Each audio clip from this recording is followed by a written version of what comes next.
Is then do you relate that all of that you're saying with what you're doing in terms of your songs, in terms of your work in Guatemala, if you could say a Yeah. little bit about that, and also when you work for the Nobel Prize nomination. So in what ways all these things are correlating what you're saying, what you Yeah. do? Those are several different ideas that I have to see if I can pull together. But I think that I'm trying to move forward in the small ways that seem productive and seem to match the gifts that I think maybe I'm called to use. Um, so I do sing to people about these issues a little bit, but I should clarify that I'm a musician and I'm an activist and I'm a Christian, but I'm not a Christian musician and I'm not an activist musician. My music is informed by those things, but I Mm-hmm. don't fly the banner and use the music to feed the I banner. see. It's actually I'm trying to write music that is honest and has integrity as an artist. And naturally, because I'm doing that, those songs are sometimes informed by my faith, or they're always in the context of my faith, or in the context of my beliefs politically or socially. Um, but a lot of my songs aren't overtly about faith or politics. They're just they're songs that I wrote, so Mm-hmm. they're they're from my perspective, and my perspective is informed by those things. Um, and I'm most part of the reason why I don't identify as an activist songwriter or as a Christian songwriter is because I want to have conversations with people who don't already agree with me. Mm. And the moment you identify as one of those things, everybody who sees your bio says, "Oh yeah, that's I'm not interested in that." If they're not interested in that, and Mm. if they are, okay. And I should say I'm not denigrating folks who play that role. It's just not the role I'm called to. We need to fire up the bass, and it's good. You know, I did a show with Pete Seeger last September in New York City. I adore Pete Seeger, and you can't name a more iconic activist songwriter. You know, and he Right. serves such an important role in the world. But it's not the role I'm called to, or I don't think it is at any rate at this point in my life. So Mm-hmm. these things inform each other, but it's not a direct Right. line. I see. So in what why are you related? Are you working with these people in Guatemala in the books and the Yeah, public? I'm working there because it fell in my lap, because I stumbled into it. I didn't go to Guatemala looking for a project. I went to Guatemala for my honeymoon, Mm-hmm. and while I was in Guatemala, I realized that I had a role that I could fill that could make a difference. Maybe I visited this one school. They had some issues. They needed about $1,000. You can't do much in the United States with $1,000, but you can do Right. so much. Excuse me. In Guatemala with $1,000. Right. And I realized as I examined that problem that I have an audience because I'm a musician. And if I told my audience about this school, they might want to help. And so I came home, and the first 3 shows I did were all kind of small shows on the scale of shows I do. And I raised $1,000 and no problem. Right? And Right. so I realized that I told people I'll put every penny of this toward the project. I Uh-huh. won't take any of it to pay for my plane ticket. Right. I'll buy the plane ticket and you chip in for the school, and together we can do this thing. And I realized that by buying the plane ticket myself, I could leverage the money that the plane ticket would cost Right. into more impact.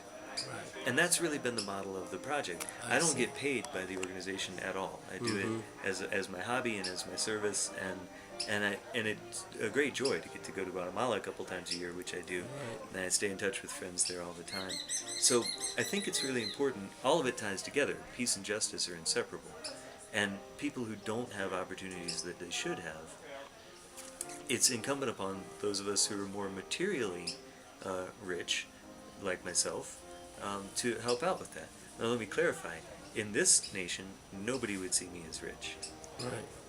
But I don't think as people of faith, we can use that as our standard. Because the Bible doesn't say for God so loved the Americans. Right. Right? You know, Right. the only standard that should matter to us is the world. Right. And on a world scale, I'm abundantly rich, and I have some access. I mean, not just monetarily. I'm also, look at me. I mean, goodness gracious, I'm white, I'm male, I'm American, I'm straight. You know, I was dealt all those cards, and because of that, I have some access that not everybody has. Right. So then the question is, you know, when I first went to Haiti when I was a teenager, it really rocked my world, and I came home wanting to give away everything I owned. But I didn't own anything. It was bad form to give away your parents' stuff. So I had to kind of process that, and I didn't want to be who I am. I didn't want to be all those things. I wanted to stand in solidarity with people who weren't that, and I didn't feel like I had access to do that. Strangely, it's taken me a lot of years and a little bit of, I guess, maturity, as we were discussing earlier, to realize that that's not the right question. It's not about how can I be somebody different. It's about how do I use who I am, this particular identity I was given, what tools does it offer me? And so my job is to point that fire hose that somebody handed me that I shouldn't be holding, but I'm holding this fire hose. Now where am I going to point it? At which fire? Today. And the other question is, how do I subvert the system that gave me more power than I should have? How do I empower my friends who should have more power? And how do I give away the power I shouldn't have? And how do I become aware, which is a lifelong process? I mean, I've got a lot to learn about how to not be presumptuous as the white male in a group of people, a small group. Who's going to speak for the group? Right. Right. Often, we have to be so conscious about this so it doesn't happen automatically, because it will happen automatically. It's deep in all of us. We all have our racism in us. It's not racism. Racist isn't something that you are or aren't. It's an issue that we work on our whole lives. Right. I want to be less racist as I go. Right. Right, but I don't pretend to not have any inherent unexamined biases. And I certainly benefit from racism. So it's something that I need to be really conscious about engaging as I move forward, because there's a lot of work left to be done. That's right. And in this work that is left to be done, in what ways your role at the committee that nominates the Nobel Prize, what kind of work is it that you do there? What we're doing, the American Friends Service Committee, which is a Quaker organization, has the responsibility, because Quakers were awarded the Nobel Peace Prize in 1947, they get to nominate each year. I should say we get to nominate. I'm Right. fully Presbyterian and fully Quaker. Right. Jesus was fully human and fully divine. I'm fully Presbyterian and fully Quaker. And I work with the AFSC on this work. So we get to nominate each year as a Nobel laureate, and this committee has the responsibility of choosing our nomination each year. Now, last year was the most nominations there have ever been for the Nobel Peace Prize. It's trending upward, and there were still fewer than 400, because it's a fairly restrictive list of people who can nominate. Right? So we choose one nomination, but that's out of a fairly small number, so it's a pretty big responsibility and privilege to get to put that nomination forward. So we spend a year making a list and then winnowing it down, and studying the potential nominees, and doing some quiet interviewing, and figuring out who we want to nominate, drafting the letter, take a couple months off, and then we start again. Okay, that's fantastic. So the last question then, David, where you see the spirit blowing today in our world, where these things are happening? Yeah, these are very hard days in a lot of ways, and certainly in the United States, people are scared. We are,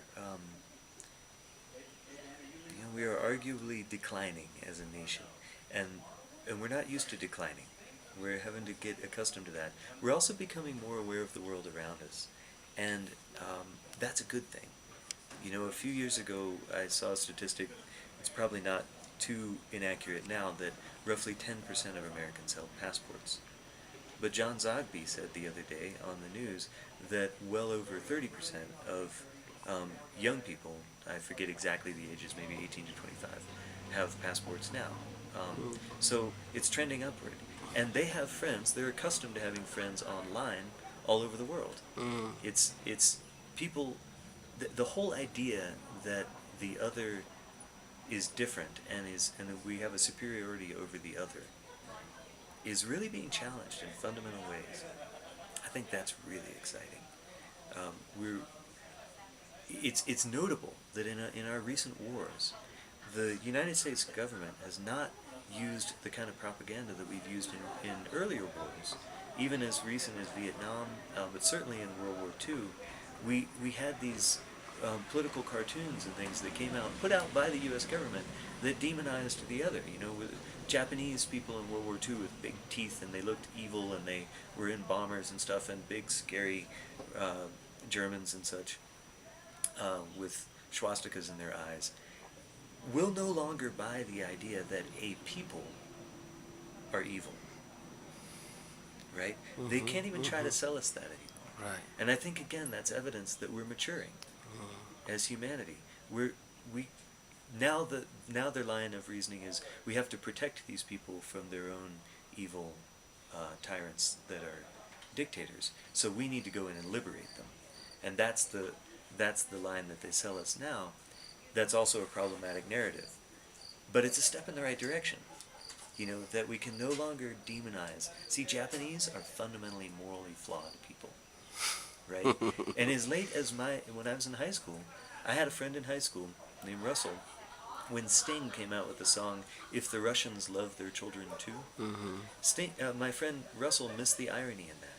He thought Sting was actually asking if Russians love their children, right? So that demonization was still that powerful. We can't really do that so effectively anymore. Now, that's not to say there aren't voices within the government who are saying, see, all Muslims are fundamentally evil. You know, certainly those voices are out there. But it's not the party line. It's not the thing that's being produced by the government. Here, this is what's going on.